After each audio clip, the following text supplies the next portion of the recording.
Hello everyone, I'm Charlie, and this is the first part in what may end up being an ongoing series on basic Adobe After Effects tutorials. Right now I have Adobe After Effects open on my computer. It's the most recent version from 2024. And I've just opened it up, and the first screen that comes up is I hit New Project, New Composition. So this is a very basic tutorial kind of opening. So if you already know this kind of stuff or the basic commands for After Effects, you might want to skip this episode. But I'm going to start here by clicking New Composition. Right here it's already a lot to unpack. So first of all, here's our resolution. So I have it set right now to 1080p, which is just regular standard high definition. They have some presets here, which you can input, but generally you can put it in custom for yourself. So the standard 1080p resolution is 1920 pixels by 1080. Square pixels, you don't have to worry about that, but your frame rate and your aspect ratio and your resolution are going to be the two of the most important things. But the last thing down here is your duration. So I have that set for 50 seconds because the last thing I edited was a rather long clip, but you want to set that down to 10 seconds. Since Adobe After Effects is primarily used for editing short visual effects sequences, if you're going to do longer edits, you want to use DaVinci, Premiere Pro, or iMovie, or whatever your preferred editing software is. But this is usually specifically for visual effects and two-dimensional compositing. So we have our three elements down. So we have our resolution, our frame rate, and our duration here. Background color you can also change. I usually just keep it at black because it's, well, the background color. So then we'll just hit OK, and here's our composition. So first things first, just a few run-throughs of the commands. Whenever you're just kind of doing general action on After Effects, you want to go up to here to your toolbar, your toolbox, whatever you want to call it. There's various commands up top, so that your selection tool allows you to really select anything across the entire area. This is your hand tool, which allows you to grab and drag different elements. This is your zoom, which you can also zoom in here. So if you have an element that you want to drag in, such as I have some footage here, 1080p, I can zoom into, well, that's already at 100, so 200, 400, wherever, and the drag tool is going to allow me to move around my my clip without actually physically moving anything. So I can move my view around the space. And then if I just click back to fit or just move it back, you can also just kind of go back out and it'll realign itself. But once I'm out of that, I don't want to try and touch anything because then again, I forgot to click back to my selection tool. So this is what's actually going to physically allow me to drag things across. So it's a good habit to build to first go down to your drop down box here and select your layer that you want to work with before you start dragging it, because otherwise then you're going to end up selecting the wrong thing because you might have multiple layers that overlap each other, and then you won't be able to select them properly. So a quick Command Z, and that's back to its original spot. There's a few important keyboard shortcuts that are worth noting in After Effects. So your Command Z undoes your most recent action. Command D duplicates the same layer and all of the presets attached to it. So if I have, and this drops down further, but I'll get into that in a minute. Command D duplicates that. But first off, we have our clip here. Let's drop this down and take a look here. So under Transform Audio, you generally aren't going to edit audio here unless you want to turn the audio off. That can be done in Adobe Audition or Adobe Premiere Pro. But Transform is where everything is really going to happen. So you have all of these different elements that you can change. So starting at the top, your anchor point is what any of these other elements are relying on, but most notably rotation. So if my anchor point is offset, that means that my rotation point is going to be in the center here. So Command Z, it's back to normal. But if I want my rotation to be from the middle, I set my anchor point to the default, which is in the middle. Moving on, the position is what physically moves your entire element, your entire layer. So that is going to physically move it, and you can use this, you can physically move it like this, or you can use the horizontal sliders and the vertical sliders. Both are applicable for the anchor point and the position. The scale is pretty standard. It goes up, it goes down, but once you pass 0, it inverts your video clip. Thing worth taking note of is that if you take any of the squares along the edges and you drag them all the way across, it will squish down your video clip or whatever your element is, your layer, and it can reverse it. And you'll look down here and it'll have a negative on one side but not on the other. So that's just something to take note of. That's how you can easily flip things. Just make sure that if you are flipping it, so my number on the right here is a 98. This is a 98.2, so it's a little bit warped. You want to get that to at least, you can then click on it, negative 98, and it's perfectly scaled. So, well, kind of. So I can flip it back to normal and move on. So that's scale. Moving on to rotation, you can again click onto the element here, onto the number, and you can input any degree number and it'll flip it to that, or you can drag it and it'll rotate. Another thing to take note of is if you want to rotate several times, so over and over and over again, that's how you can do it. Usually you're only going to do that for if you have like your keyframing the rotation. Otherwise it doesn't affect it like you just saw. Now, opacity is the last thing, and you might know this from any video editing software or photo editing software, anything like that. But that's really just how transparent your layer is. So if you turn it all the way down to 0, your layer is completely invisible because it's transparent. But you turn it up and up and up, and keep it to 100 because then it's fully present in your image. But onto the subject of keyframing. So alongside all of your layers here is a little stopwatch. And this is really important and a good thing to remember when you're animating, because if you don't click on this little stopwatch and make it turn blue, then your animation won't be able to happen. So the first thing here that I kind of want to demonstrate is kind of how keyframing works. So I'm going to click on my rotation, and the standard setting is at 0. This is my starting point. Now this is my timeline along this side, and when I click that little stopwatch, a little bead is going to show up. Now I can use this top slider here to move in on my project, and this slider directly under it to crop it down to the end. So my video clip only runs this far before it goes into nothing, so it then just runs off the end. So I can crop that down at the back, but I'm gonna crunch this down here. But this is my timeline here, and I can actually squish this down even farther because it'll give me more refined details that I can work with my keyframes then, so on a frame-by-frame basis. You also have your second count here, so we're at 30 frames per second, so there will be 30 little markers in between the 0 and the 1 and so on. But I make my little keyframe here, that's where that is, and once I move this, I can then rotate or do whatever other action that I want to.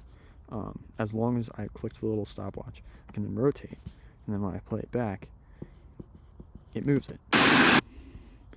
So that volume is actually kind of loud. So what I can do is I can then set that to negative 192. I don't know why it's negative 192, but it is, and that's quiet then. So, but that's how you animate your motion or your rotation or whatever it is you want. Because this is you set your starting point and you set your ending point. So if I know I want it to be there and there, it'll keep a consistent speed throughout the entire, like however many frames it takes to get to that point. So each frame is exactly the same distance of rotation. So there's no fade in or fade out, which can be a little bit annoying, but that's its own subject. One thing is if you want to change the speed of the rotation, you can select your keyframe and actually drag it.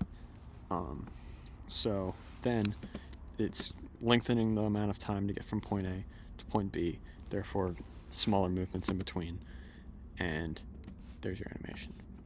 So let's get this, to delete this, I can actually just go back to the starting point and click out of that, and there's no more animation. But you can just keep layering these up. If I want to adjust my rotation and my scale, there's going to be a dot for each of those on each respective layer. But right now this is our background clip, so I'm actually not going to do either of those things. I'll just keep it there. The next thing I want to do is just kind of show how you can do some very basic effects in compositing. So I have my background clip of a beach here with fog, and it's when I got the video clip, it was about 8:30 or 9 o'clock at night. There's this thick fog, so there was still a little bit of light permeating through from the moon. But there's no effects added to this. It's actually how blue it was. It's kind of cool. But what I'm going to do is I have my thing here, and I'm going to drag down my helicopter footage right here. Well, actually, I'm going to do the landing because I want to show you how to composite. But I have my clip in here, and it is a 4K video clip, so it is going to be significantly larger than I need it to be. So I can actually scale this down until it comes like exactly 50 here, so it comes down into the scale that I want it to be. But it's going to land in not really the correct place that I want it to be. So what's going to happen is it kind of lands like right there. So what I want to do is, and whenever I'm moving something, I just clicked out of this, but I want to select the specific layer. So anytime you add a layer, it's going to stack on top. So the highest up it is here is wherever the highest layer is. So the helicopter's on top, but if I drag it down to the bottom here, it disappears because it's underneath of my other clip. So Command Z, that's back to normal. And then I'm going to bring that back up to the top, and it's there. So what I'm going to do is, since my helicopter's landing there, I'm actually going to scale it down just a little bit more. One thing to keep note of is, in this particular effect, the helicopter comes out from the top of the frame. So these are my aspect ratio bars from the video when I took it. So what I want to do to fix that, at least, is to, and afterwards I'm going to drag a graphic of the aspect ratio bars over the top, so you won't be able to see the helicopter over the black. Because you can download those from, all of these effects are from productioncrate.com, which has free elements for download. You can also pay $40 a month for 4K elements and for a much wider range of pre-keyed graphics, explosions, muzzle flashes, helicopters if you want, really anything. But they do have free options, which I've been using for a long time, and it works perfectly. And it's really just a great resource for sound effects, still graphics, motion graphics, anything like that. But productioncrate.com, I highly recommend you check it out. But that's where I got this from. So back to what I was saying about this. I look at the top of where this effect is, and I don't want it to pass under here, because if I do, then it's going to look weird as my clip is cut off. So I want my helicopter to land somewhere around here. So what I'm going to do is I'm going to go to my finishing point about there. I'm going to drag my helicopter until I'm going to scale it up just a little bit, just so it seems a little bigger. But I want to make sure that this top part, and now it's well over the limit, but I want to make sure that it's over there so that it won't be overlapping with this. So now I can just drag this here, and my animation then comes down into here. I can actually drag this a little further just because I don't want it to run that long. And now that this clip runs off the end, cut it down to this. So now I have my helicopter composited in.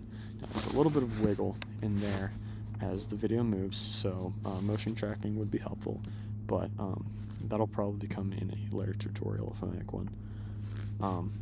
But one easy kind of way, and I'm going to show you how to do masking in the process of this, but one easy way to make this look like it's less so in like a sunny environment The shadow is still going to be there for this, but this is just to kind of color grade the helicopter. I'm going to go onto the right here. There's going to be a drop down, and if you don't see this drop down, you can hit this little double arrow and it'll say all panels, but select all panels, go to effects and presets, drop this down. From there you can enter tritone and drag it. Usually you don't want to drag it over here because if you have too many layers, but you can drag it over your layer. It automatically sets to brown. But what I can do is now on the left side there's going to be my layers of my effects, so I can fill out whatever effects. This is under the color correction, so tritone is down at the bottom here, but I have my various color effects. Now this made it essentially black and white with a color tint. That's okay because it's a gray Black Hawk helicopter and it doesn't really matter that much.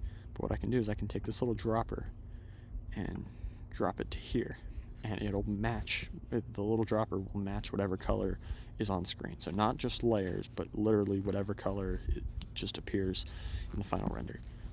And what I can do then is, now that I have the level of blue, I can then make it darker, make it lighter, whatever I want to do. I really kind of like this level here, but it still seems like there's a lot of highlights. So I'm going to go into my highlights, and usually I just keep it at regular black. Black on the shadows and white on the highlights, and it fixes itself in the midtones. But for this, since I want to kind of make it less like that, I'm also going to take this dropper.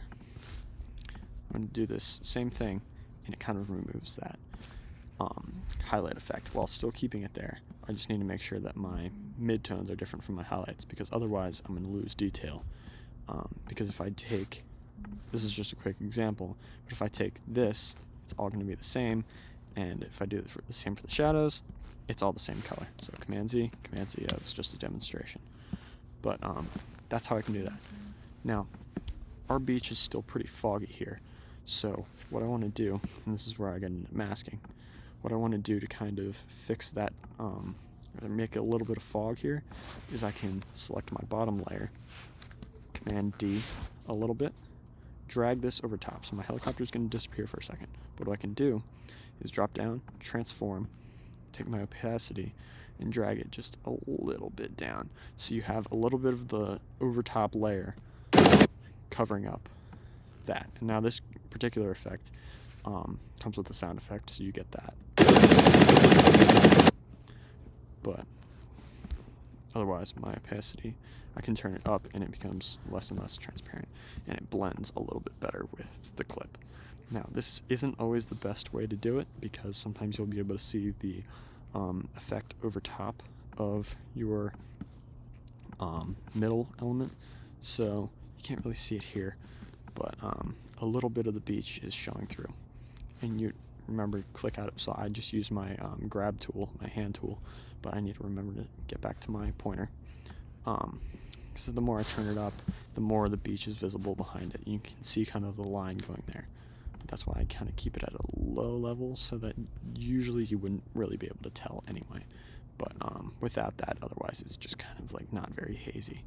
But that haze is really what's going to kind of sell this effect and make it look like it's actually a part of the shot. I'll include at the end of this a edited version of my own version of this same animation that I did a few weeks ago, just to kind of show what I would have done. And that has also dust blowing effects and things like that. And that's really what kind of the key element of visual effects is in general, is taking into account the little details that generally people might miss. So this helicopter might look really good coming down and landing, but one thing you might forget is the shadow on the ground, or the dust blowing up, like the physical interaction with the environment. And that's one thing that you really need to take into account when you're filming your elements, is make sure that you have practical interaction. So if a character is shot, or if they're firing a gun, you shouldn't just add a muzzle flash and a sound effect. You should have them mime firing the gun, or mime getting hit by a bullet, things like that. But for this, since there was no actual helicopter on set that could have blown the dust around, I was able to use dust effects blowing. Another thing is, if I have my effect here, and I want it to kind of feather off, one thing I can do is I can select this layer, I'm just going to drop it down for the sake of it being easy. But I'm also going to drop this out to 50%. With making sure that this top layer is selected, I'm going to go up here to the pen tool. And this pen tool allows me to create a mask. So what I can do is I'm going to make a mark here, a mark way out here. It doesn't really matter if it's, I really just want this line to be here, and I don't want it to affect the other corners of the frame, so I'm making it all the way out here, all the way out here. Now you make these 4 points, but you got to make sure that you close the circle. When you do, there's going to be a little dot, like a little close, like a kind of a marked out sign of the circle with the line through it. That appears, and now you've closed your mask. And what this does is that creates a new mask. So if you go back in, you'll see that when the helicopter passes out of it, it's normal. Now I made sure to click back into here, and you always, especially when you're using the pen tool, you want to make sure to click out of it back to your selection tool, because otherwise you're going to be creating new masks and be wondering why everything is not right. But you see it's coming out of there, and it's kind of a straight line, and that's not really what I want. So now, since I made this mask and I filled out this mask, a new layer was created in my dropdown on that layer. And this is my mask, so I drop it down. Mask 1, I only made a single mask on this layer, so that's my first one. I can change the color by just clicking on it, and that'll change when I click on the mask what kind of outline it is. That can help if you're cutting out really specific edges of something. It makes it a little bit easier to see the edge that you're cutting underneath the line. I'm going to drop down this again, and what this does is this gives me the whole details of it. So mask opacity, I usually don't touch this. Expansion, I usually don't touch this. The feather is usually the only reason that you're going to drop this down. And what this does is it creates like a gradient, like a blur between the layers. And that's what I want to do, because I want to kind of make it seem like it comes into the foreground.